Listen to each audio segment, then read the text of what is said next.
Is Talk TV.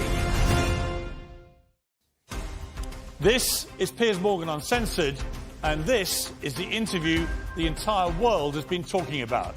Cristiano Ronaldo, one-on-one.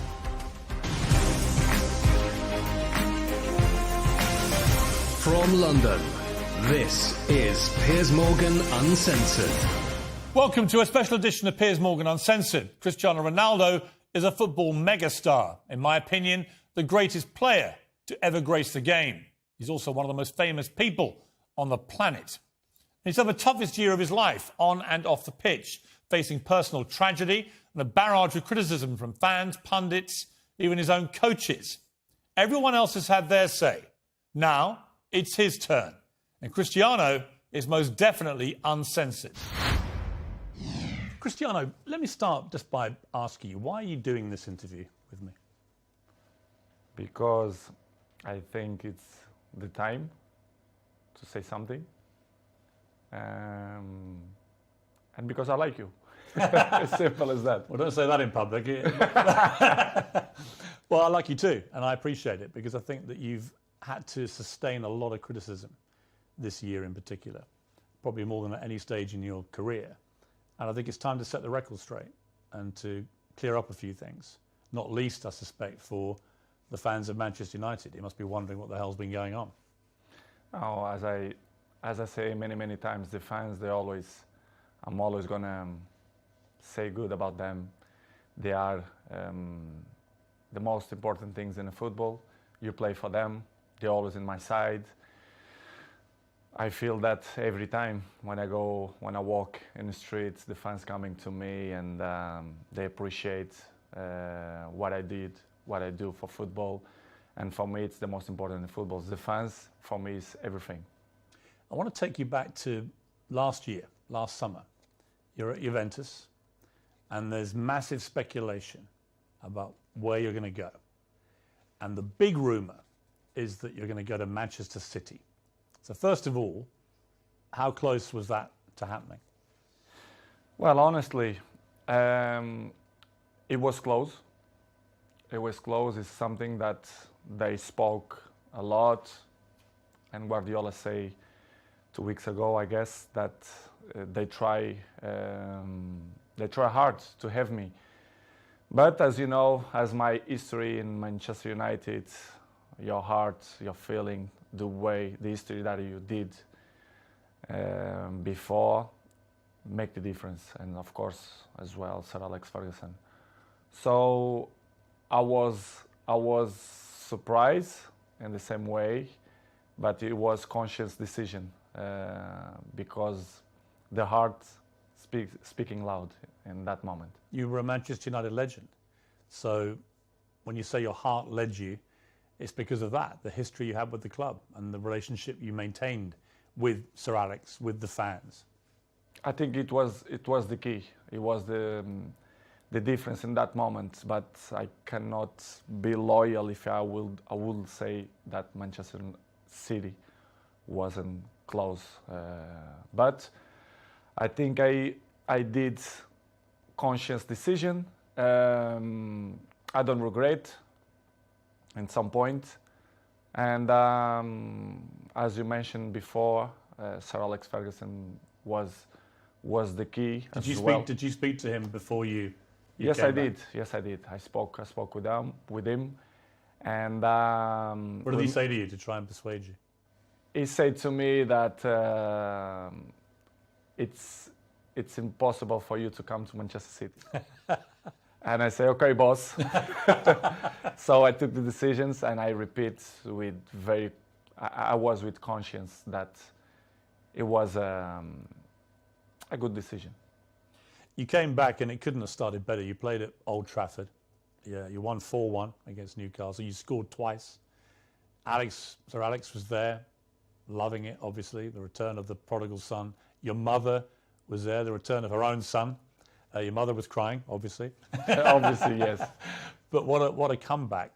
How did that feel that day when you came off the pitch? Well, that feeling was amazing, but not only the day of the game. I felt before the week before that everything changed. The world speak about me, Cristiano back home, back where they belong.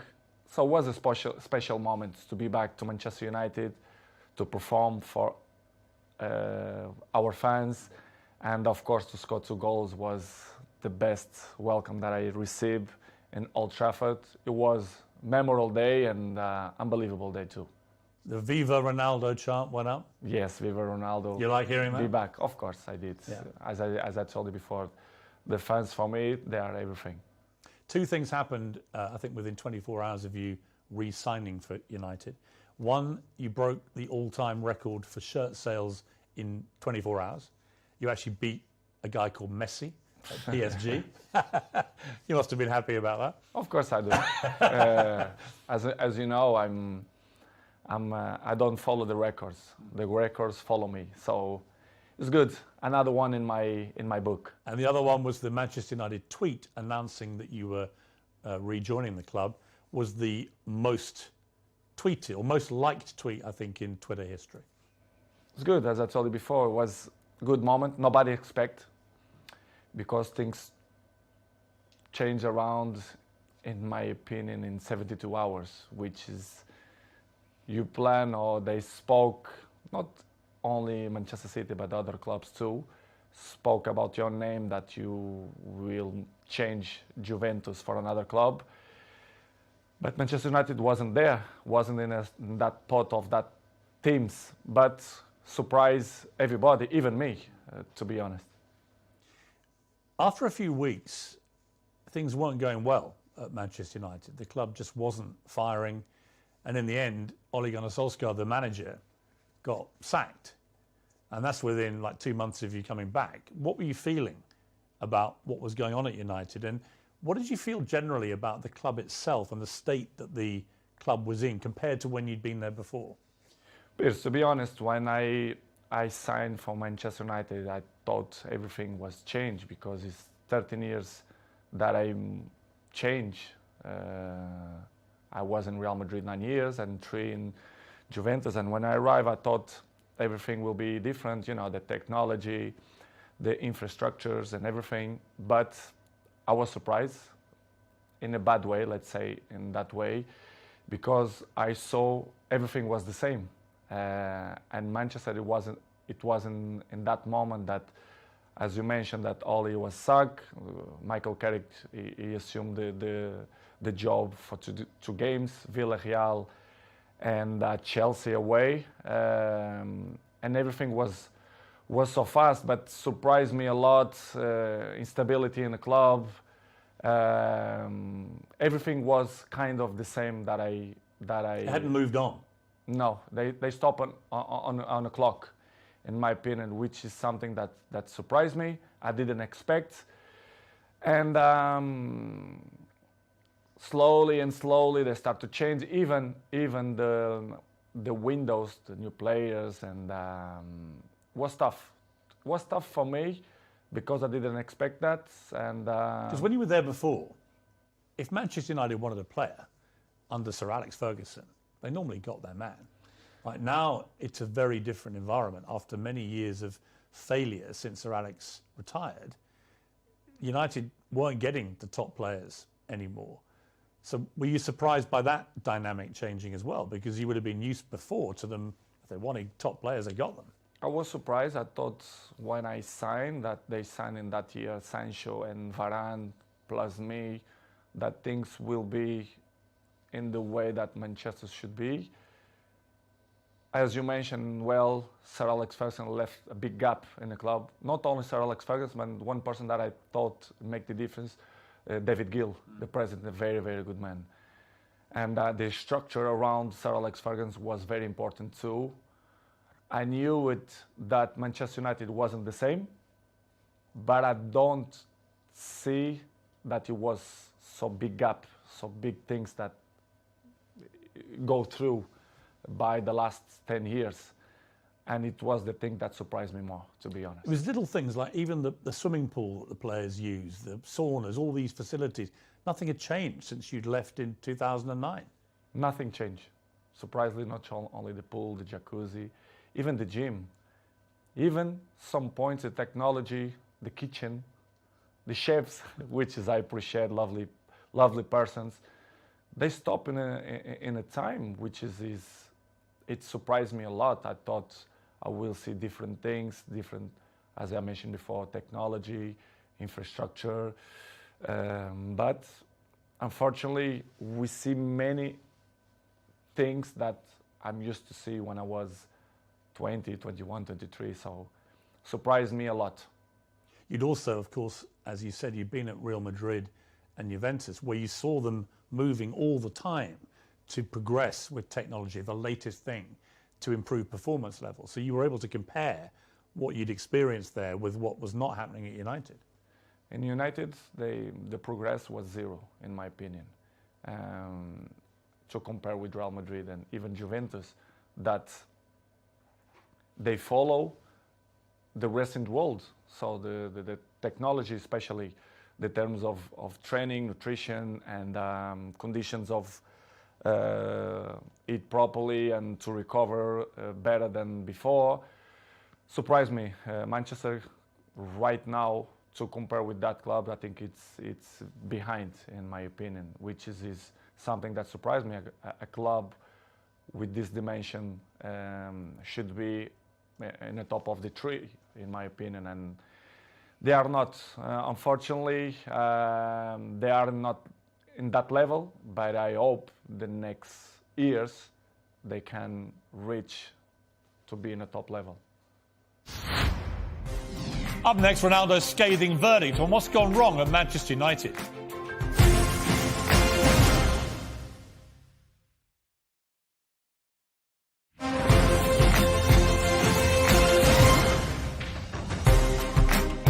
When you look at, United have had some of the best managers in the world, follow Sir Alex Ferguson, and they've all been relative failures compared to other stages of their careers. Do you think that partly that's down to the structural element of this, that there just isn't the support that top managers need?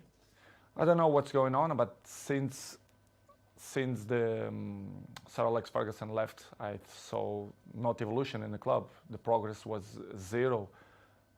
For example, you have an interesting point that how the club as Manchester United, after suck Ole, they bring sport directive Ralph Rangnick, which is something that nobody understands. This guy is not even a coach. A bigger club like Manchester United bring sport directive. Surprised not only me, but all the world, Well, it was a ridiculous decision, wasn't it? Of course, in my opinion, you have to be honest.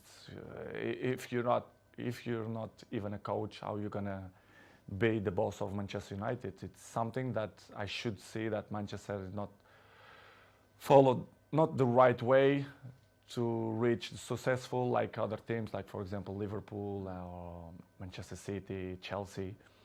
They are one step behind or two because of this kind of mistakes. In my opinion, they should improve and change probably the staff or the people, the directives or presidents. I don't know who is the problem there, but did it show a lack of ambition to you when they replaced Ole Gunnar Solskjaer, who a lot of fans liked, but he obviously wasn't delivering the big titles that United wanted and were used to.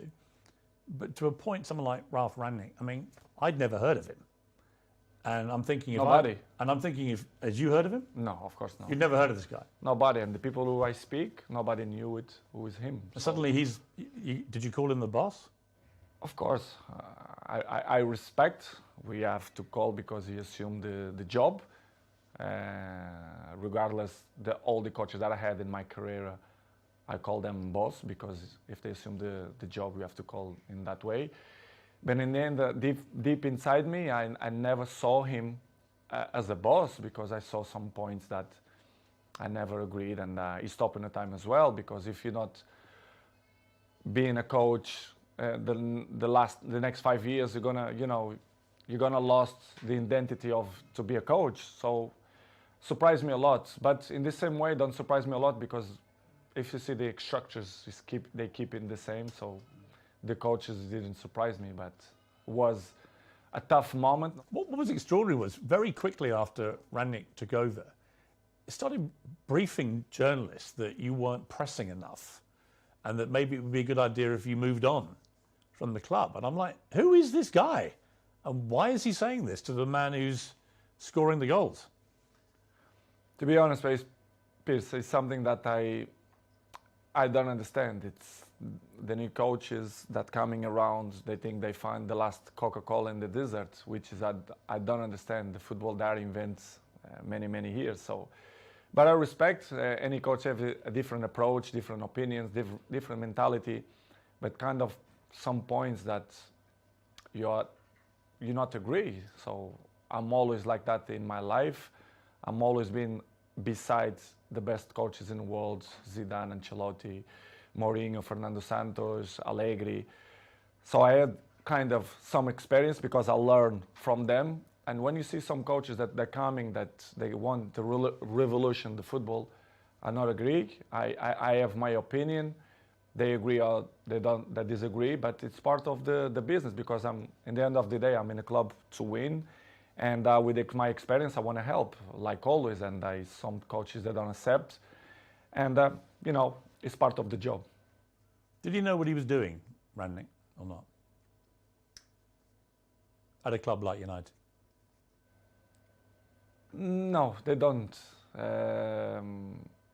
They knew the club very well, but they don't know the dimension of the club inside, the history of the club, which is for me surprised me even more, which is when the soccer, Ole Solskjaer, you should bring a top manager, not sport director. Did you think it was right to get rid of Solskjaer, or would you have kept him on? Well, it's not. I love Solskjaer. I think he was a top person because what I keep inside my heart, it's the heart of the persons, and Ole for me is a top person. Coach, of course, he wasn't. He didn't look for what he wants. It's hard to assume after Sir Alex Ferguson, but I think he did a good job. For sure, he need more time, but I'm never doubt that he's going to be a good coach in the future. But it was a good experience. I was so pleased to work with him, even a short period. What about the younger players and specifically their mentality? Because it seemed to me, just from what I was reading, when you were originally at Manchester United as a young 18-year-old, that you had huge respect for the older players, the Keanes and these guys in the dressing room, and you would soak up their experience, their wisdom and so on. Did you get that same respect, do you think, from the younger players? I don't mean that they don't respect the experienced players or the oldest players. I don't think that word is the best one, but they live in a different era. I can see my kid, they have 12 years old. The mentality, they are not the same. They are not suffer that. What's the difference? The anger. I think the anger. I think that they have the things more easily. Everything it's easily. They don't suffer. And I think they don't care. I don't mean only a few in Manchester United, but all the teams, all leagues in the world, the youngers, they are not the same of my generation. But we cannot blame them because it's part of the life, the new generation and the new technologies that avoid, they distract them for another thing. So, but they are not the same. They listen, but this is why we have 2 years. You listen from one side and they go away for another side. So don't surprise me, but in the same way, it's a little bit shame because if they have the best examples in front of your eyes and if they don't at least copy what you did for me, it's kind of weird because I remember when I was 18, 19, 20s, I'm always look to see the best players, Van Nistelrooy, Ferdinand, Roy Keane, and Giggs. This is why I have the successful that I have in longevity, because I take care of my body, my mentality, my head, because I see these guys and I learn from them.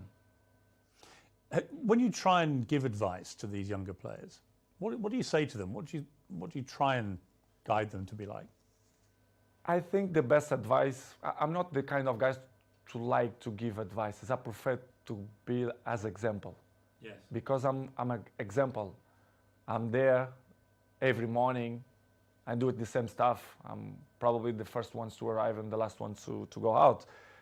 I think the details speak for itself. So, because as I told you before, they listen one thing and in 2 minutes they already forgot and do it whatever they think it's better. This is why I say I like to lead by example. And some ones they follow me, not much, but See, I just find that incredible. That if I was a young footballer and I had Cristiano Ronaldo at my club, that I wouldn't want to spend every second watching him, listening to him, observing the way you go about your business. And yet, from what you're saying, clearly, they're not interested. they don't care. Some ones yes, but most of them no. But for me, it's not surprise me. Don't surprise me because they're not gonna have longevity careers, in my opinion. It's impossible. It's impossible to see, for example, my generation, you see many players, they reach 36, 37, 38 in a high level. I think this generation, you're gonna count by your hands how many gonna reach in that level, because this years of preparation, helps a lot. Who are the players in the world that you most admire for their mental strength, their attitude? It's difficult question because I'm always can say what I see from my eyes. For example, if you tell me what I see, for example, in Manchester United, I can mention probably Dalot, Diogo Dalot. His example is young, but he's very, very professional. And I'm not doubt that he's gonna have longevity in the football because he's young, he's smart, intelligent, and he's very professional. You have a few ones more, but like him, it's difficult to see. Probably Martinez, Casemiro's 30s, but I will say Dalot. Coming next, Ronaldo opens up on the toughest moment of his life.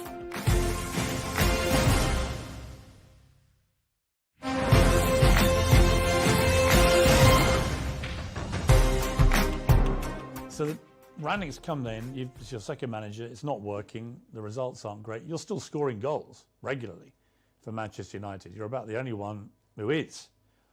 But then you get hit by an awful episode in your life, probably the worst time of your life, where your partner, Georgina, she's pregnant with twins and is actually giving birth to these 2 babies. And your baby son doesn't survive. And I don't think I can imagine, I have 4 kids, you have a lot of children, you know, you can't imagine a worse thing to happen than to go a full term of a pregnancy, particularly for the poor mother in that case, but also for you. What was that like for you, that time in your life? It's probably the worst moment that I passed through my life since my father died, you know. When you have a kid that you expect that everything will be normal and you have that problem, it's hard, you know. As human being that I am, me and Georgina, we had quite difficult moments because we don't understand why happened to us. Was difficult, to be honest. Was very, very difficult to understand what's going on in that period of our life. As you know, the football carry on. They are so fast, many competitions. The football don't stop. We have many competitions. And pass through in that moment was probably the most difficult moment that I had in my life. Me and my family, especially Gio, that was tough. She said she was giving an interview about the new series of her TV show. And she said in an interview, a big piece of my heart shattered. And I asked myself how I could carry on. I had the answer nearer than I thought. I looked into the eyes of my children, and there I saw the only way of doing it, being all together. Yeah, I saw too. Yeah, this is why what we did. I grew up my family, especially Gio, and we had the difficult moments, but we said, listen, we have more kids. We have one that born, Bella, that we have to be happy too. I mean, such a difficult situation again, where you're mourning the terrible loss of your little baby boy, but also celebrating the birth of your beautiful daughter. I try to explain sometimes to my family and even my close friends. They say, I never felt to be happy and sad in the same moment. Yes. I never felt. It's hard to explain. So difficult. So difficult. You don't know if you cry or you don't know if you smile. Yes.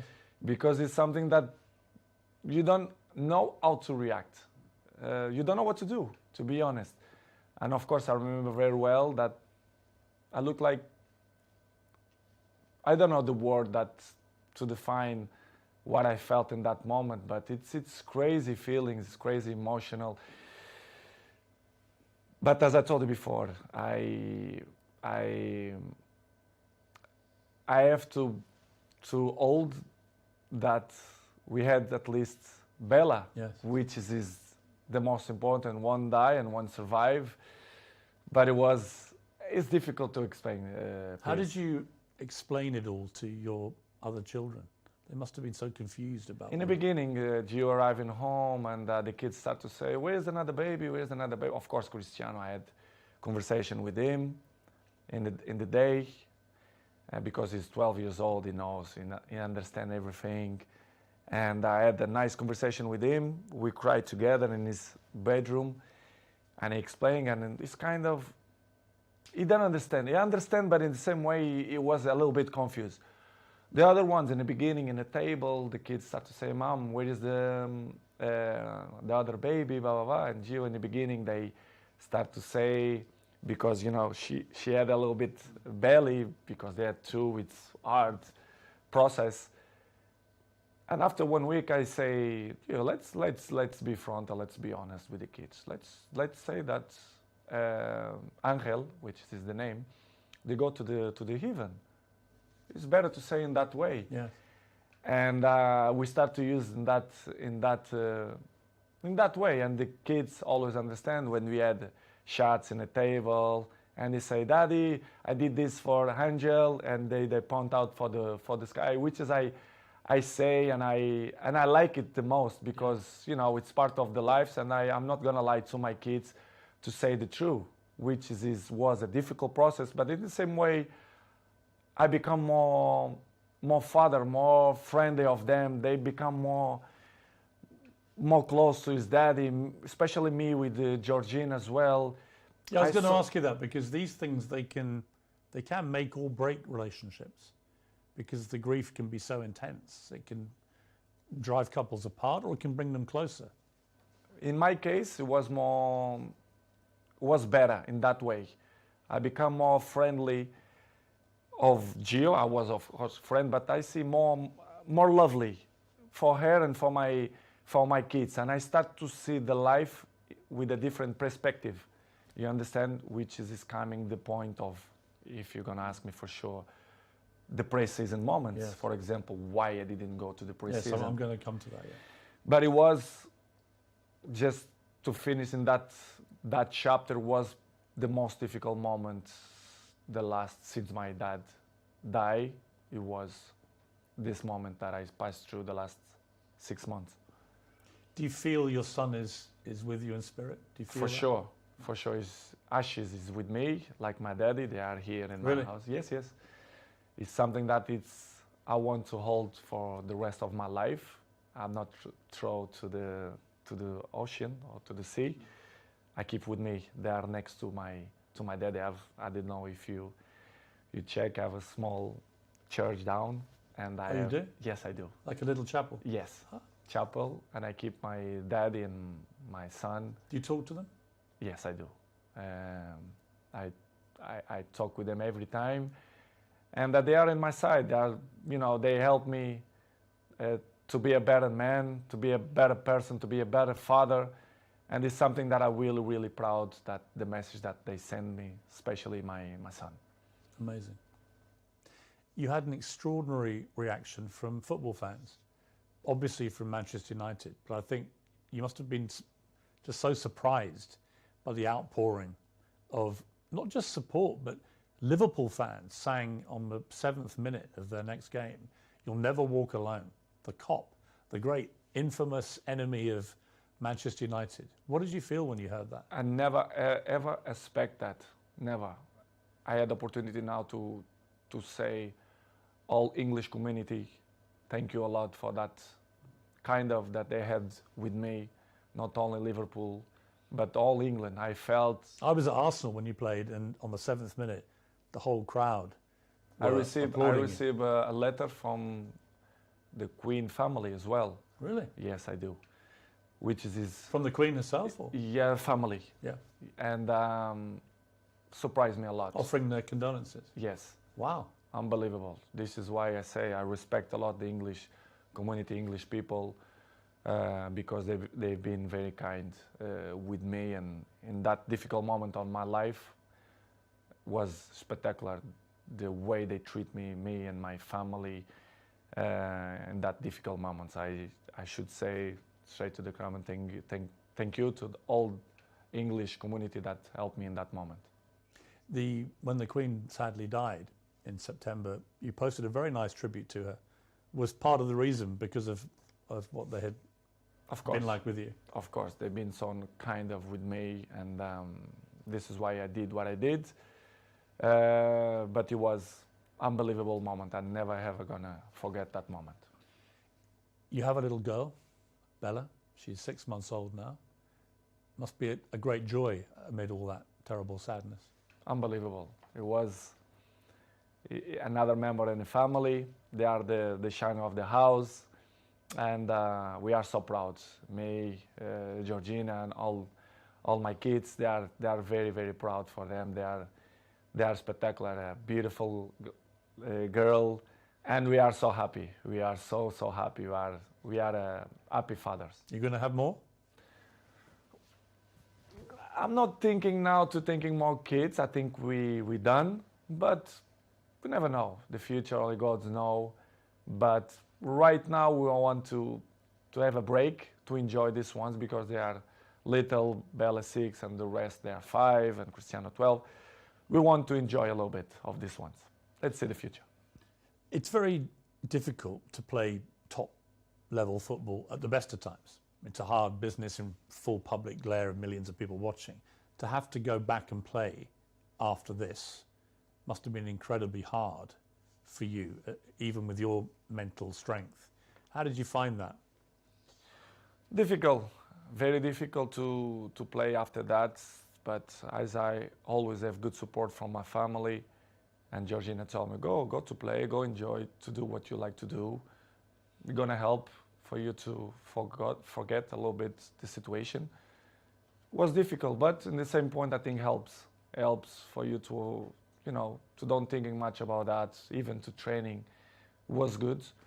But as you know, the football going so fast, and trainings, games, even the national team, the things going so fast, you don't even have a time to settle and say what's going on, because the things going so fast. But was good. Georgina helped me a lot to give me that possibility to say. She's a very strong woman. Yes, she did. Georgina. Yes. I mean, really strong. Yes. Just to be your partner is probably not an easy time a lot of the time, with all the attention all the time. But to go through what she's gone through and still get up and be there. We help each other. But she struggled when she was young, which is she look at life with a different eyes. Even she's young, but she suffer. She born in Argentina. She have his issues with his family as well. She live alone. She have interesting life and histories as well. And she helped me a lot. She is very mature for his age. We help each other. Sometimes when I'm a little bit down, she push me up, and I do it to the other side. So we are a nice couple. We help each other. So I'm really pleased that she's on my side. Any movement on the wedding bells, Cristiano?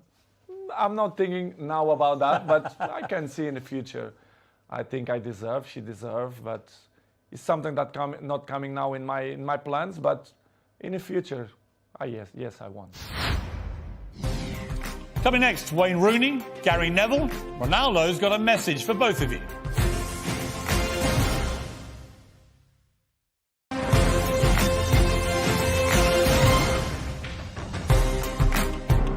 Four days after this terrible time in your life, United get a new manager, Erik ten Hag. Did you know much about him? A little bit through Ajax, the job that he did for Ajax. You end the season with 24 goals for Manchester United, including 18 in the Premier League, 6 in the Champions League. You were second in the Golden Boot for the English football. I mean, by any normal yardstick, that's an incredible performance. And yet you were still getting criticised. It was almost like, well, it's got to be your fault, even though you scored all the goals. Were you as bemused as I was that you were becoming the focal point for the criticism? I think it's easy to point out when you want to cover other things, to point out Cristiano Ronaldo. It's easy. Everyone know that press, they wanna put me in the first page because they know they will sell more, the interesting will be different. And I'm used to live like that because, I was 37, I know and I learn many things. When you are in the down of the wave, when you are in the top of the wave, you don't realize and you don't see things that you don't see before, which is I appreciate, to have bad moments, to see which people is in your side, who criticize you more, because they're looking for that. They don't like to see successful people. The people only try to bring negativism. And I felt the last 4 or 5 months that not only for me, but even for my family as well, for Georgina, especially around the world, the press criticize me even more. Sometimes I don't understand why. Even Portuguese press, that they criticize me a lot. I don't understand, but I still believe that the jealousy is part of that. They want to cover many things that helps to shine other things. But listen, Piers, I know I'm 21 years in the top of the game, so I know how it takes. So for me, it's not a problem. It's hard when you are a little bit down to listen to this criticism. Do you read it all? Do you read newspapers? Do you read social media? A good thing that I have, I don't like to read because I know 90% of the times they lie. They are garbage. The press, they are garbage. Not all of them, but most of them. They don't say the truth. And they lie. They constant lie and they constant attack me and my family. They're always negativism against my family. Why I'm gonna read? Because I know they try to make me feel bad, me and my family, which is something hard to deal. But in the end of the day, I understand. But it's really, really hard. The problem you have is you're too famous. You are the most followed human being on Instagram. That you have, I just checked, 495 million followers. I have just under 2 million on Instagram. 8 million on Twitter, so I'm catching you on Twitter slowly, but 400, you're nearly at 500 million followers on Instagram. I mean, that's insane. You're bigger than all the Kardashians put together. It's good. It's good. I feel proud for that. It means a lot for me because it means that people like me too. I'm charismatic. I think why I'm the number one. Sometimes I ask that question to myself. Why me and not another one? Why do you think it is? To be honest, not just only because I play good football, because everyone knows, but I think the rest is relevant. You have to be charismatic. People have to feel some connection with you. I think to be good looking helps too. I have the same problem. Yeah, I feel the same way. To be honest, Chris, I don't know the real reason, but I think I'm charismatic and I'm a petitive fruit. I don't know if we... A what? A fruit that people want to bite. Yeah. I don't know how you can say in English. Any particular fruit or? Let's would say peach. strawberry. But I don't know the reason. I mean, what's incredible to me is the power you have. Appetite Appetite fruit. Appetite fruit. I don't know if it makes sense in English, but if it don't make sense, you learn. I'll research appetite fruit, yeah. Okay. I mean, I have a pinned tweet, and it's you telling me I have good abdominals, which is a very good observation, by the way. And it's only 10 seconds long.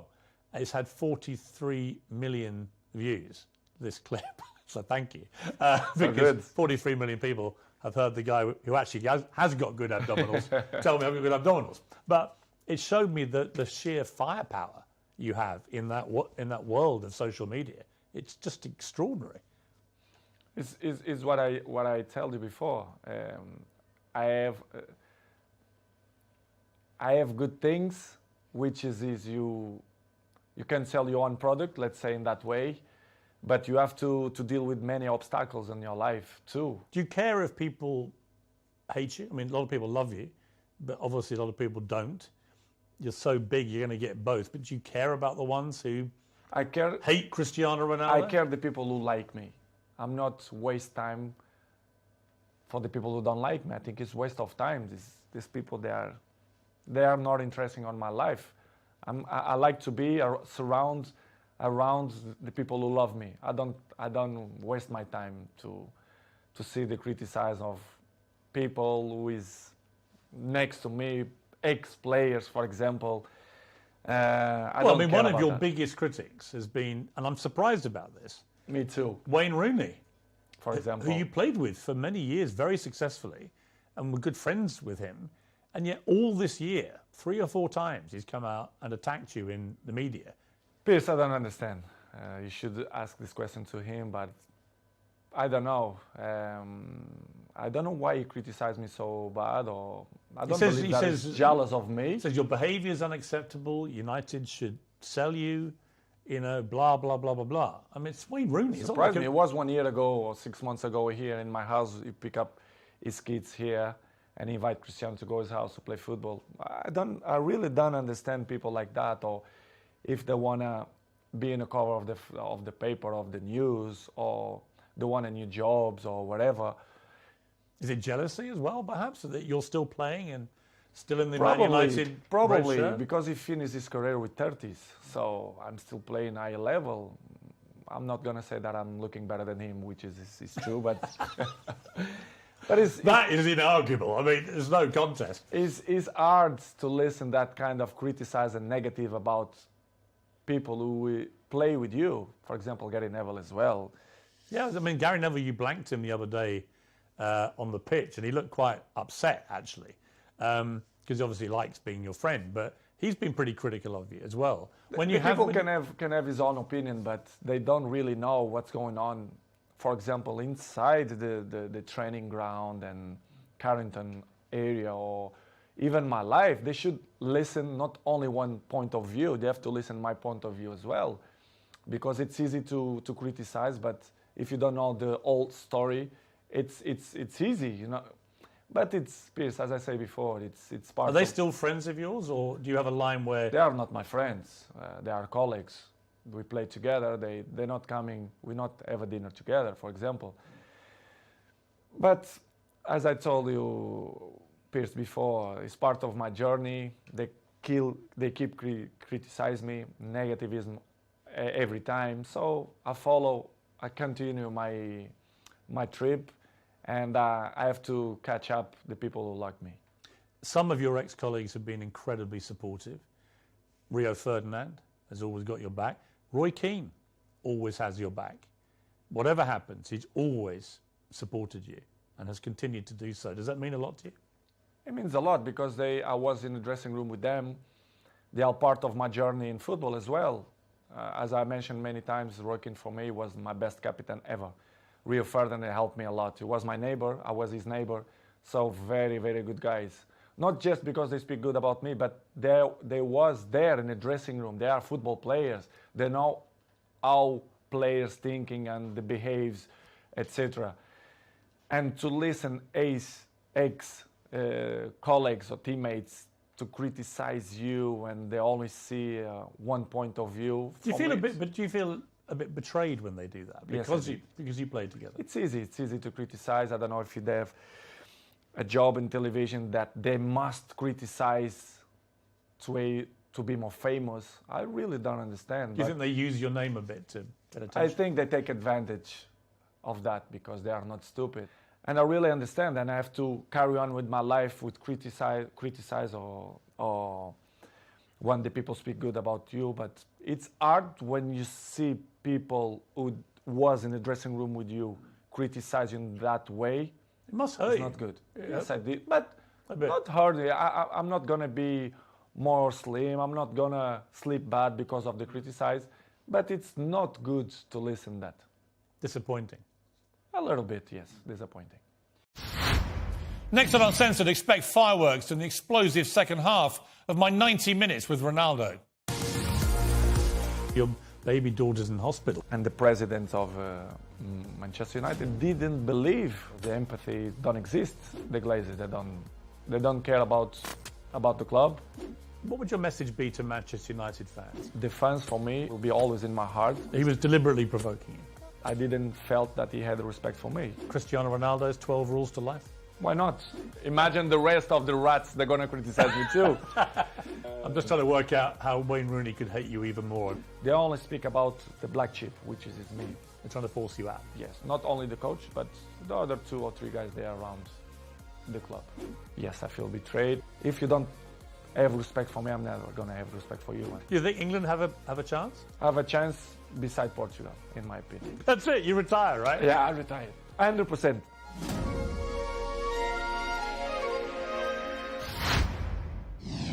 You won't want to miss it. Whatever you're up to, keep it uncensored.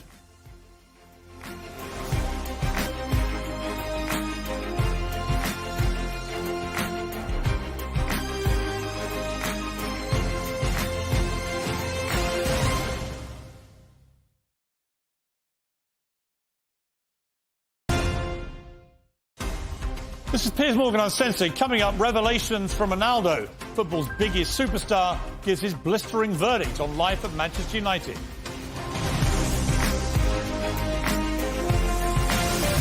From London, this is Piers Morgan Uncensored. Welcome to the special edition of Piers Morgan Uncensored. In the next hour, Cristiano Ronaldo turns up the heat. He sensationally reveals he has no respect for his current manager. He calls out Manchester United's owners, the Glazers. He talks candidly about his future at Old Trafford and the World Cup in Qatar. He even reveals his retirement plans and what he thinks of Lionel Messi. But I begin with a very personal question. Do you have more pounds in the bank or more Instagram followers? It's a good question. Probably similar, I don't know. Probably similar. I'm just trying to work out how Wayne Rooney could hate you even more, and probably that's the answer. Well, not only him. Imagine the rest of the rats, they're going to criticize me too. But it's good. It's good to be still number one. If you see something that make me happy too, if you see Forbes magazine, every year I'm in the top of the list, so it's not by coincidence too. But knowing you, it's not the money so much, it's just you want to be at the top, right? I mean, that's what I think what drives you. Someone said to me, what drives Cristiano Ronaldo? I don't think it's money. I think it's being the best, beating people. It's that competitive streak. The records, the adrenaline. But Piers, let's be honest. The last years, the football changed. I see football now as a business, to be honest. Sometimes Georgina have an expression that I don't understand. They treat you players like a piece of meat. I say, yes, you say everything. It's true. When they want you, when they count with you, they give you everything. When they don't, they try to make a hard life to you. I see football, Piers, the last years as a business. I saw many things that I'm disappointing. The passion for the game is still intact, but in the same way, I saw other things as well, which is surprised me, but in the same way, it's part of the business because if you see the world how it is in the moment, it's all business. Everyone take on itself. Everyone, they are more individual. Well, you become a commodity, don't you? Where if you can sell record number of shirts in 24 hours, great, right? But if suddenly the team isn't performing well and they need someone to blame, it looks to me like at Manchester United, the default position is it's got to be Cristiano's fault. Exactly, it's always my fault. The problem is always me. I look like I'm the black sheep, Right. which is I don't like. If you do it good, or if you do bad, they're always gonna find some criticize. Even in the national team, the last 3 months, as I told you before, the criticism was so bad. I mean, not only in football way, but professional and family way as well, which surprised me a lot. Looked like I was a bad guy, which is not true. People have to listen from my mouth the facts as well. This is why I give this interview, because I think it's the right time to speak out of my mind, which is what they say the last 4 or 5 months is completely garbage. I'm not gonna say 100%, but 99% it was garbage. People say false things or lie things. Which things have annoyed you the most? Family issues. I want to talk about one in particular on that, which is when you were late back for the pre-season training.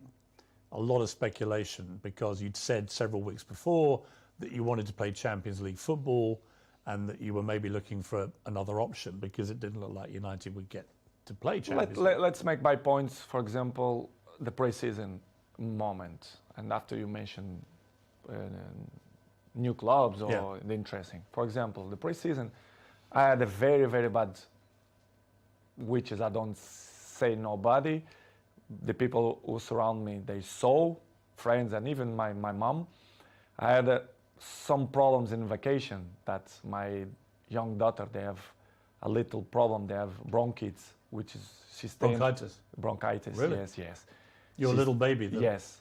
I was in Mallorca in holidays and she stayed 1 week in hospital, which was, you don't enjoy a lot the vacation. And after what had happened, so worried. Exactly. And the people make up histories that they say that I don't want to go travel. Pierce, people have to understand that I'm a human being. I'm always going to be in my side of my family. I'm not negotiate nothing behind that. You understand? And I even have the lectures from the hospital, the feedback of the health of Bella, which is I'm not showing nobody. Nobody asked me. I keep for me. People forget that I'm human being, that I passed through a difficult moments. Well, you must have been worried sick. I mean, I was very worried. You lost your baby son, and now your baby daughter's in hospital. Exactly. And you must have been absolutely. I spoke with the directive and the president of Manchester United, and then kind of that didn't believe that something going wrong, which is make me feel bad. Really? Yes. They didn't believe you. They believe it, but in the same way, they are there. I never ever going to change the health of my family for a football. Never. Now or 10 years behind or forward. And it's something that really hurt me because they doubt of my words that I struggle, especially Bella and Gio. We had 1 week in hospital because the Bella have a big problem. And I didn't go to the pre-seasons because of that, because I didn't was allowed to left my family if something happened to do it the pre-season, because I think it wasn't not fair to left my family for a pre-season. This is why I didn't go. I mean, if my employer didn't believe a story like that, I would be so angry. Because everyone, I'm not mentioned only in that Manchester way, but in the world, especially in the football world, they are very, very, very individual. Everyone look for themselves or themselves. They don't care about your moments, your struggle moments, your issues, family problems. They want you. They want you. Doesn't matter your family problems. I don't mean Manchester, but in a general. As I told you before, the football goes so fast. You have many competition, many games, pre-season, World Cup now. Listen, we have last you have one game. After 3-4 days, you have to be in the national team, preparation for the World Cup.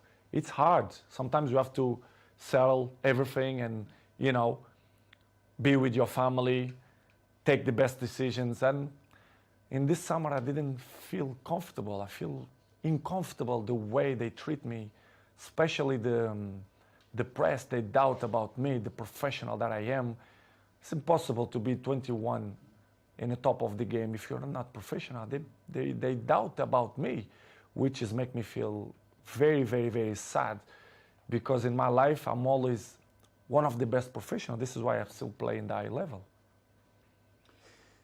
You play in a pre-season friendly and you leave the ground early with several other players, and there's another huge fuss about this.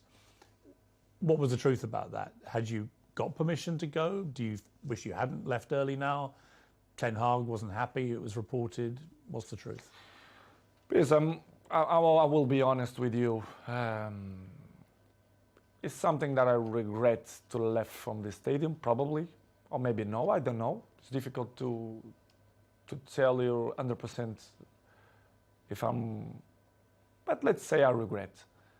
But in the same way, I felt provoked by the coach. I'm not allowed for me, a coach, to put me in 3 minutes in a game. Sorry, I'm not that kind of player. I know what I can give to the teams. You're talking about the Tottenham thing? The Tottenham Yeah, player. I'm talking about in pre-season there was a friendly where you left the ground with several other Me players. and 8 players. Right, so... But they mention only my name. Yeah. Which is everyone do that.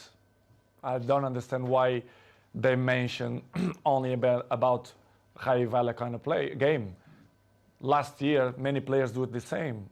In that game, 8 players do it the same. So, but they only speak about the black sheep, which is me, I completely understand.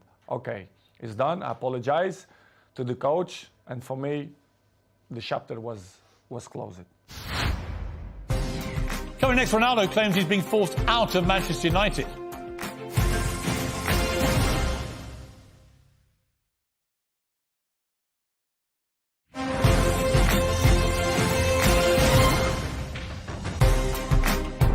It seemed to me that right from the start, Ten Hag wanted to show you who the boss was. He dropped you, he benched you, he mucked you around, he talked about you in the press. Were you getting that feeling? I mean, did you feel that... The feeling, he always mentioned to me that I didn't need the preseason, so I should wait for my opportunity. I really understand. Well, okay, I understand. But I'm not going to give you points, but he don't do it the same procediment to every players. I'm not going to mention players, but they don't do it the same way. Second, I understand that becoming a new job, Manchester was so bad the last 5 years that they should clean the house, let's say in that way.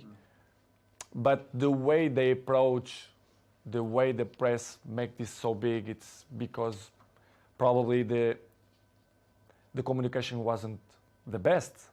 But I really understand in the beginning, because I didn't do the preseason, I don't start to play. But going more further than that, other things happen that they don't know.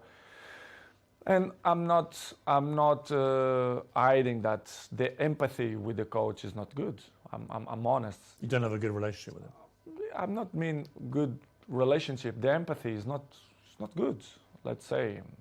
Do you think he respects you?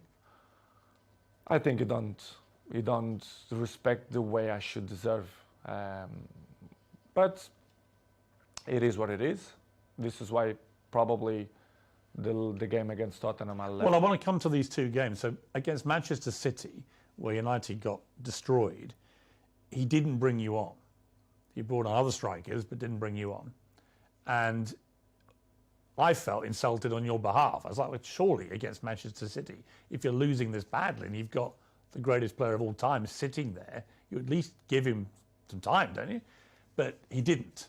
And he said afterwards the reason was he had too much respect for you. He wanted to respect you. When you heard him say that, what did you think?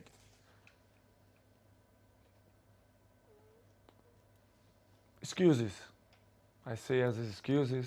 I say many things that I don't wanna criticize him.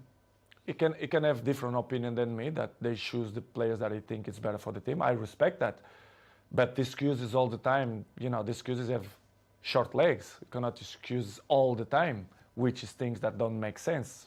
Okay, you don't put me against Manchester City because of respect of your career, and you want to put me 3 minutes against Tottenham. Well, that's the thing. So then you then play Tottenham. Don't make sense. And then he wants to bring you on with 3 minutes to go, which is the complete opposite to what he said the situation was with City. I think he did purpose, because, for example, in the national team, the other clubs, if the coach wants to put me 5 minutes, if someone injured or if they really need me, I will help. But in that way, I felt provoked, not only because of that game, but before some. He was deliberately provoking you. Well, everyone know that. Disrespecting you, think. Exactly. This is why I say I don't have respect for him, because he don't show me respect for me. This is why we are in that situation. I have to be honest that the things don't going well because of that, because the empathy don't exist, and he keep say things for the press, but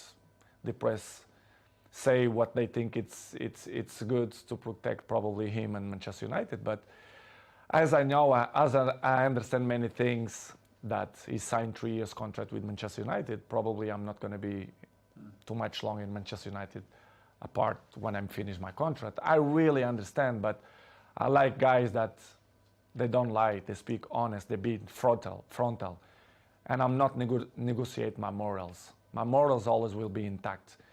And what's going in my things the last 2 months was not respect in many ways, which is it. I can regret, for example, against Tottenham, to left the stadium before the finish. Well, there's a video clip which appears to show Ten Hag telling you to get ready to come on, and you gesticulate back to him, "I'm not going to do that." And as a result, you get suspended for the next couple of games, and he goes public and says it's because you refused to come on. And you did then issue a statement of some regret, saying, you're a professional and you've never been suspended before, I don't think, in your entire career. I mean, when you look back at that, I guess my question would be, you've always been very acutely aware of your role model status around the world. Do you wish, with hindsight, you hadn't done that and handled it a different way? Probably. I regret to left the stadium. Yeah. But I was, as I told the Pierce before, I didn't felt that he had respect for me to put me on 3 minutes after the issues that we had before. I was very, very, very, very disappointing for the communicator of Manchester United, to be honest. I never had a problem with any club, with any coach. And they suspend me 3 days, which is I felt a lot, and it was. And level of sport clubs, I felt a lot, and it was a shame. Was it humiliating for you? I think so, yes. I have to say the truth, what I felt. I remember I arrived. Well, I don't want to say details what he pretend to do it, but I'm not going to say that. But I remember I arriving home and Cristiano see me, "Daddy, you not go to the game?" I said, "No, because the club punished me with 3 days." And he do it like, how they gonna punish you if you are the best player in the world and you're not gonna play? I said, "No, I'm not gonna play because I'm behave." And he look at me like, "My daddy not behave? What?" In one way, I was good because I was like more relaxed, but in the same way, I feel very disappointed because, okay, I regret, I apologize, I'm not perfect, I commit a mistake, but to suspend me 3 days for that, I think it's too much, and they make fire for the press, which is really disappoint me. And that seems to have been the pattern of the way Ten Hag has wanted to treat you since he became manager. Just constant attempts to disrespect you, I guess. Many points happen. I think in some certain points, I think was strategy from the club for me to react like that. Because they wanted you to leave? Probably yes. They're trying to force you out, you think? Yes. Not only the coach, but the other 2 or 3 guys there around the club. At the senior executive level? Yes, that I felt betrayed. And you think they're trying to get rid of you? Honestly, I shouldn't say that, I don't know, but listen, I don't care. I'm always, people should listen the truth. Yes, I feel betrayed, and I felt that some people that don't want me here, not only this year, but last year too. They didn't want you to go there at all? No. Really? No. Yes. The owners of the club, they don't. The Glazers? The Glazers, they don't care about the club. I mean, professional sport. As you know, Manchester is a marketing club. They will get his money from the marketing. The sports, they don't really care, in my opinion. Do you ever talk to them, the Glazers? Never. Never? Never. Not since you've gone back? No. They give all the power to the president, the sport directive. A lot of Manchester United fans are very negative about the Glazers. They think they're taking all the money out and not spending enough on players, on the infrastructure issues you talked about. Do you think the fans are right? The fans, they're always right. I think the fans should know the truth, should know that the players, we want the best for the club. I want the best of the club. This is why I'm coming to Manchester United. This is why I love this club. But you have some things inside the club which don't help to Manchester reach the top level as City, Liverpool, and even now Arsenal, for example, which is complicated. It's difficult. It's hard. In my opinion, it will be hard for Manchester to be in the top of the game the next 2-3 years. If they don't change. If the Glazers stay as owners. I'm not mean the Glazers, but The structure. the structure. As Picasso say, you have to destroy it to rebuild. And if they can start from me, for me it's not a problem. I'm always gonna say I love Manchester United. I love the fans. They're always on my side. But if they want to do it, different era, different generation, they have to change many, many things. When you walked away at Spurs and didn't go on, Gary Neville said your behaviour was unacceptable, called for you to be punished. He said he knows what he's doing. He's experienced, and players of that power have a real negative impact when they do it. The influence they have on other players is really negative. And it was after that that you gave them the old blank treatment, which was very funny, by the way. But for Neville to say that about you?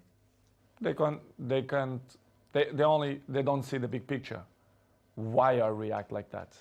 What's happened? All the behind the scenes stuff. All the behind the scenes. I was probably not provoked.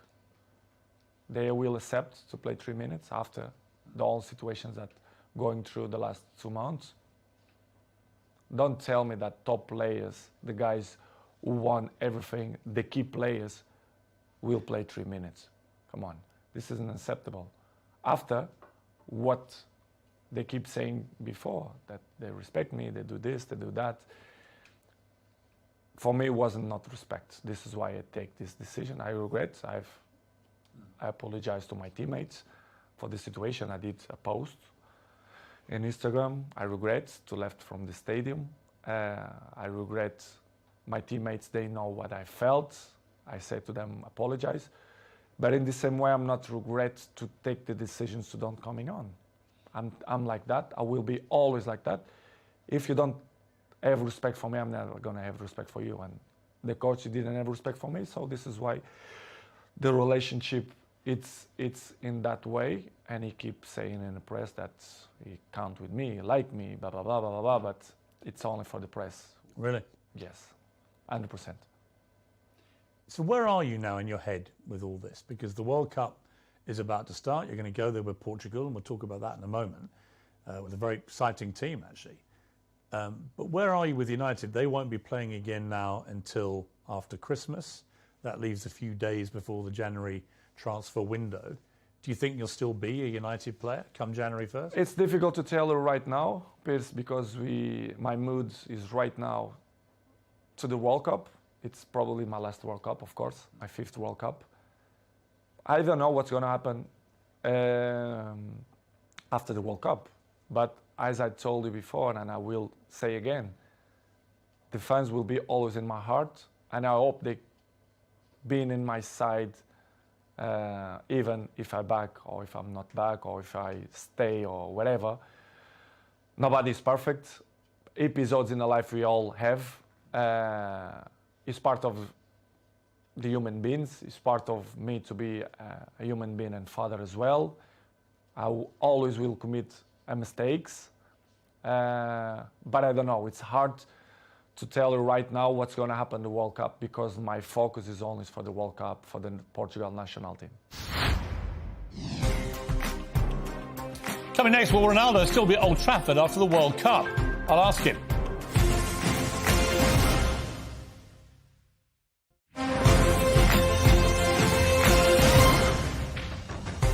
If you had your time again, knowing what was going to happen, would you sign for Manchester United again?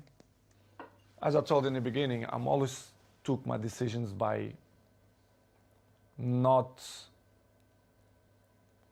emotional moments, but maybe this decision I took by emotional. I'm not regret because I took with 100% conscience, but it was more emotional than rational. Don't know if it makes sense.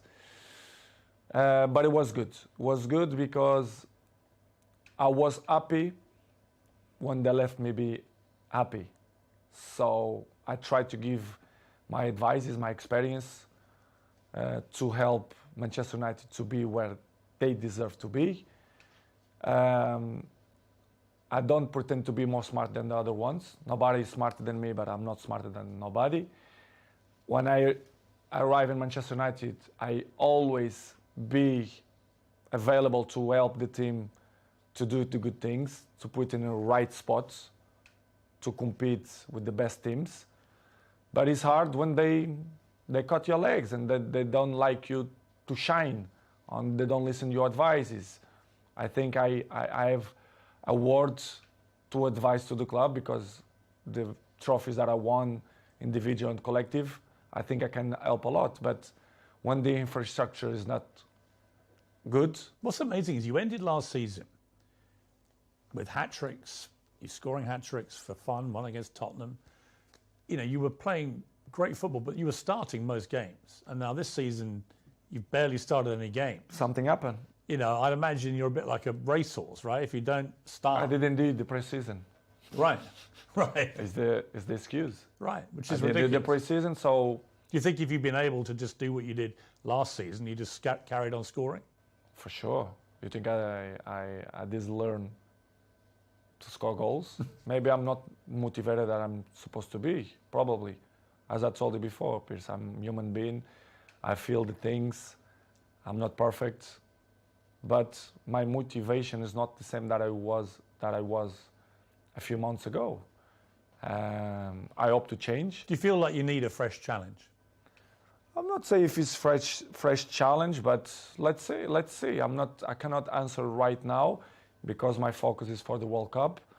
But I don't know. Maybe it's good for Manchester and probably it's good for me as well to have a new chapter. Probably, but I don't know. If I will be back, I will be the same Cristiano. But I hope people being on my side and let me shine like I did all the clubs and all years.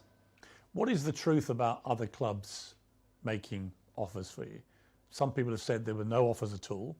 I happen to know that there was a gigantic one from Saudi Arabia. I mean, for example? like 350 million euros for 2 seasons, is that the kind True. Yes, it's true. That's a staggering sum of money. Yes. Which you turned down. In that moment, yes. I mean, that to me says you're not just about the money. It's what I'm going to mention now. They say many garbage things that if you are an agent, what you're going to do? You go the clubs, but Jorge Mendes, for example, have more than 100 players. And they go Chelsea, they go Arsenal. They always mention Cristiano Ronaldo. They offer Cristiano. Please, let's be honest. Who is the most expensive player, salary player that Premier League have in history. It's me, even with 37 years old. Why they gonna they even offer me to Sporting or Napolis? I will be honest with you. I didn't have many clubs, but I have many offers of the other clubs, right. Which is I didn't change because I didn't plan to do it, but I have. But what the press keeping say and the garbage press say that nobody want me, which is completely wrong. And I was happy here, to be honest. I was motivated to do it, a great season here.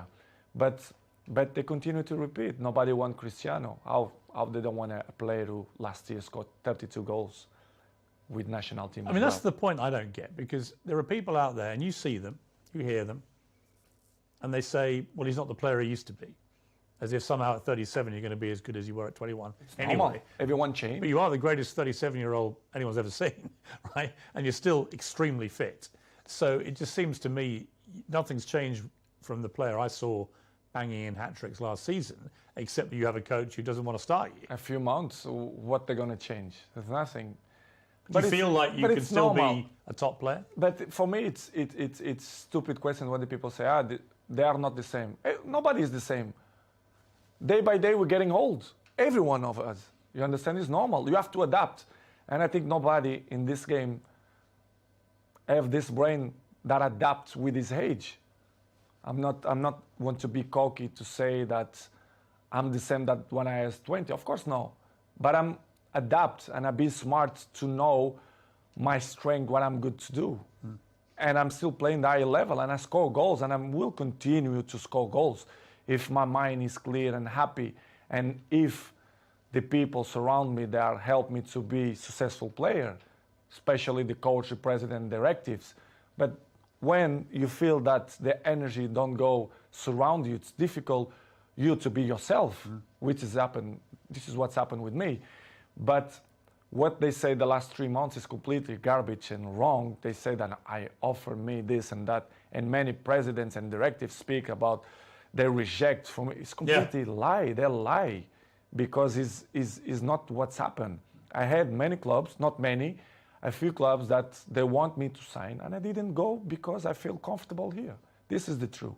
How easy is it to turn down £350 million to kick a football for 2 years in Saudi Arabia? It's hard. It's hard. It's hard, but in the same way, I thought that I was very happy here, that I'm still capable to score goals and make people up. Is it also that you want to keep playing at the highest level? That you want to play Champions League football? You want to keep breaking records? Is it, again, it comes back to my gut feeling about you, that if it was just about money, you'd be in Saudi Arabia, right, earning this king's ransom. But that's not what motivates you. You want to keep at the top. Exactly, because I thought I still believe that I can score many goals and help the team, because I still believe that I'm still good and capable to help national team, even Manchester United. But if you don't feel surround you that the energies is in your side, it's difficult. Of course, the criticism is going to exist all the time. 37 is still not the same, but I want to see if some guy of my age maintain the level that I show. You're not going to teach me that. Nobody going to teach me that. I know. Are you as fit as you've ever been, do you think? Yes. In this moment, I feel very good. I believe that I'm going to do it amazing World Cup. I'm prepared, physically and mentally. But, Piers, it is what it is. Life is good. I'm good. My mental is good. I'm happy to do this interview with you. I know they're going to generate many polemic. Of course. But Cristiano. But they would anyway, right? I mean, they've all had their say, and now you're entitled to have your say. And you know better than anybody because you are Cristiano Ronaldo. They criticize me when I don't speak. Of course, when I'm going to speak, they're going to criticize me even more. But it's something that I can deal with that. I know I'm going to disappoint a few people. Maybe I'm going to make happy a few people, but it is what it is. The life it's completely difficult. We have obstacles in our lives, and I will keep running to fight against the people who don't believe me, and the life is a challenge, and I want the people that they are wrong when they say that I'm if you do leave United, and I accept that this is not a done decision either way, But if you do, and it seems to me like it's more likely than not as we sit here, what would your message be to Manchester United fans who've had to read all this stuff all year and probably have a very mixed idea about where the truth lies? What would you say to them if you do end up leaving? It's hard for me to say that I will not be back to Manchester United, but regardless, as you say, it's let's see what's going to happen. But as I told you before, the fans for me always will be in my side, will be always in my heart. I see during the days when I go to the street, the love, the passion that people have for me, the respect. I hope that they never forget the things that I will continue to do it, not only in the past, but in the present too. Manchester will be always in my side. The fans will be always in my side. Doesn't matter what's going to happen. And I appreciate the love that they send for me all the time, even when I'm done play. Even when they criticize me, they always will be in my heart. So thank you to all the supports. I hope to see you soon. And they always will be in my heart. And what about Sir Alex, the man who persuaded you to come back again? Really, like a father figure to you, really, in many ways, like another father to you. What's his take on everything that's been happening? What's his opinion of all this? I don't speak with him like 1 month ago, but it's always on my side. He always understands me. He knows better than nobody that the club is not on the path that deserve to be. He knows. Everyone knows. The people who don't see that is because they don't want to see. They are blamed. The fans, they are always the answer and the passion for the game. Manchester belongs to the fans, but they should know the truth. The infrastructure, they are not good. They should change. If not, Manchester's not going to be where they used to be when Sir Alex Ferguson, David Gill was. And I hope to be part, if they count with me, to help the club to be successful. If not, the life will continue. I will continue to my journey. I will continue to make fans happy and score goals and do it, tricks and everything. And it's good. It's part of my journey. Up next, Ronaldo and Lionel Messi and the World Cup in Qatar.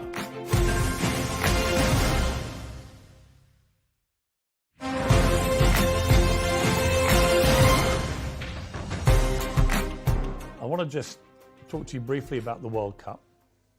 Your 5th World Cup.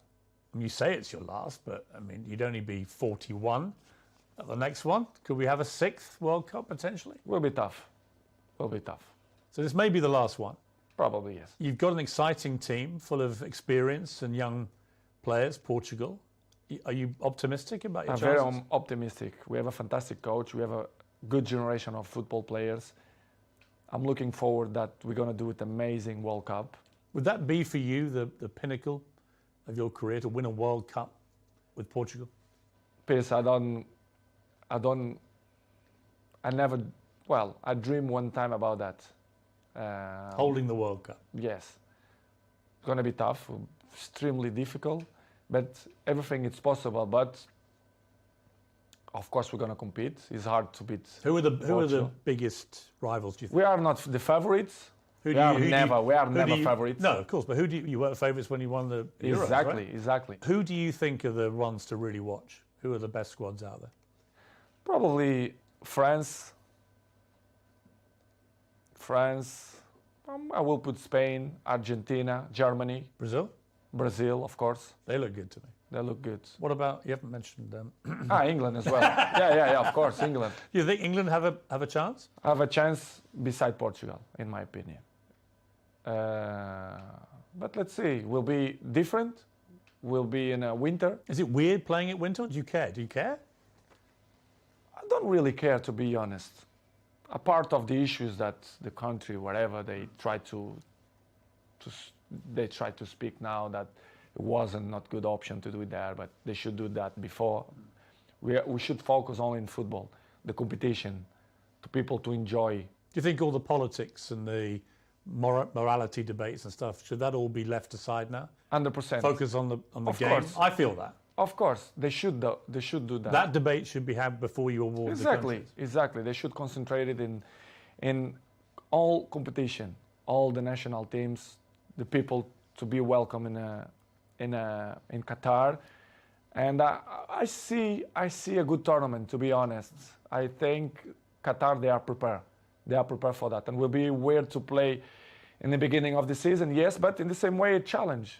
I think it's, to be honest, it's good. I feel good. I feel with good energy. So what about this idea? You get to the final, Portugal v Argentina. You score 2, Messi scores 2. The last minute, 94th minute, you score a third for your hat-trick and you win the World Cup. Is that, be honest, It's too good. Come is on. that the dream? It's too good. I didn't expect that. Too good dream. But if it happened, Come on. that's the You dream. can score another player. I don't care. I don't care. If the Portugal be in a final and score, even the goalkeeper, I will be the most happy man in the world. But if this happens, come on. I will say I will finish football if this happens. That's it, you retire, right? Yeah, I retired. 100%. 100%. I mean, it may well be Messi's last World Cup. He's never won it either. I mean, you're linked forever, the pair of you. To me, the greatest there's ever been. You're number 1 for me. Thank you. He's number 2. You're number 1 to you. He's number 2. But it's an amazing relationship you have, even though you're not, I know, great friends or anything, but you're always respectful when you see each other. Very, all the time. But what do you think of him, Messi, now? As you both head to maybe your last World Cup. As a football player, Yeah, and as a person. amazing. Player is magic, top. As a person, we share the stage 16 years. Imagine, 16 years we At the highest level. we share. So I have great relationship with him. I'm not friend of him in terms of, when I mean friend is the guy who is with you in your house, who speak on the phone. No, but he's like a teammate. He's a guy that I really respect the way he always speak about me. Even his wife or my girlfriend, they always respect. They are from Argentina. My girlfriend is from Argentina. Yeah. So good. What I'm gonna say about Messi? Great things. He's a good guy. You do everything for football. The best player you've ever seen, excluding yourself? Probably yes. Him, Zidane, probably. Yes. That I fight with him. Yes. Have you ever had dinner together? Never. Would you like to? Why not? One day to sit down Yes. Listen. I love. and... Can I come? I love, of course. I love to meet people. I love people. You know, I love to share things, ideas, learn things, ideas, new histories, new brains. Why not? I will do it for sure. I will do it. That would be... that In a would few be- years, Yeah. at the bat, as Maradona and Pelé did. Yes. No problem. Come on, I'm a good person. I know I have a good heart, and you know I don't like to to criticize people. It's not the way I took my life. Everything is positive. And if there's like a weird sequence of events and Mbappe goes to Real Madrid and PSG ring you up and go, we've had a great idea. We want to put Messi and Ronaldo up front. everything it's possible in football. So And that would be incredible. why not? I don't know. As I told you before, They'd sell some shirts. for sure, they will sell a lot of shirts. Are Arsenal going to win the Premier League? I hope so. You do? Manchester first, if not Arsenal is some team that I like to see to play. Did you rate the team at the moment? Yes, I do. I like the team. I like the coach. I think they do it a good team. And if Manchester United don't win the Premier League, I will be happy if Arsenal do. What would you like your legacy to be, Cristiano? I mean, well, let me ask you first. Do you have any plans to retire? I mean, how long do you think you can keep playing football? I want to play 2 years more. 2 years more. 2-3 years more maximum. I want to play when I finish with 40. I think we'll be At 40. 40. A good age. But I don't know. I don't know the future. Sometimes you plan one thing for your life, and as I told many times, the life is dynamic, and you never know what's going to happen. Tom Brady in America, the great NFL quarterback, retired. Then he has a conversation with you on the Old Trafford pitch, and whatever you said to him, I'm psychologist, so the next day he comes out of retirement. psychologist, you see, I'm good psychologist. What did you say to No, him? I thought he took the decision a few weeks before, but it was good. What did you talk about, you two To goats? speak about in general, he's very, very smart guy. He knows a lot about football. We have a nice conversation. And You scored a hat-trick that day, didn't you? yes, I did. He gave me good energy. When I have good energy, When you have around me- another goat in the stadium, does that fire you up? exactly. When you It's have a another goat thing, right? Yes. Energies. It's all about energy. When you have good energy around you, I can be interesting things. What about Jordan Peterson, who I know came to see you? Amazing man. Yeah, because I've interviewed him a few times, and he was fascinated to meet you and to talk to you, both about private things, about what had happened to your family this year, but also about professionally you and your situation. I'm a huge fan of him. I read his book, 12 Rules, and I felt that he's really, really interesting guy. And I love to meet smart people. And fantastic man. And I learn a lot, some advices that he give me, not only What for was, this what was moment. the best advice he gave you? We had a nice strategic conversation, not only for the moment of my life, I mean, not only for football, because my life is not resumed only for football. I'm a businessman, I have, and many important things on my life. And when you are surrounded with these people, with you as well, people that make your life more interesting, they reach something in your daily life, I appreciate, because it's that kind of people that thinking outside the box, which is I appreciate. And we had a nice conversation, strategic conversation, not only for the moment, but for the future as well. He gave him some points that I never expect, but the beginning was to meet him, a good person, an intelligent person, and was fantastic. And we keep in touch, I speak with him, it's good. You're going to do Cristiano Ronaldo's 12 rules to life? Why not? For the future, Maybe probably. 20. You got more rules. Exactly. For the future, probably. I wanna educate it. I want to educate it, not only my family, but my fans. As you know, I have millions of fans. Yeah. Probably for the future, I want to do it some book, but not the type of book. I've got a good idea for you on that. I Yes. told you. It's a good one. But to help people how to maintain longevity. And also, I think in your case, how to survive life, right? There's a lot of people out there who are struggling to just deal with life. And the one thing you do better than anybody I've seen in sport is resilience, mental strength, right? That's what it's really I think about. it's the most important thing. And I can see me in the future. Of course, I want to improve my English. It's very good. It's much better even than last time I interviewed. Yeah, but I have to improve. I have to do more interviews. I have to improve. I know, and I want to improve, and I see myself to do it when I'm retired, to speak for millions of people, advices, how to be a professional player, how to maintain your longevity, how I'm not a psychologist, but I pass through many things, and I can above all, how to win. how to win, which is the most important. And I think That's what it's all about. I have experience to inspire people for that. I think I'm a role model, and I can help many people in that way if they want my help. If they want to listen to it, right?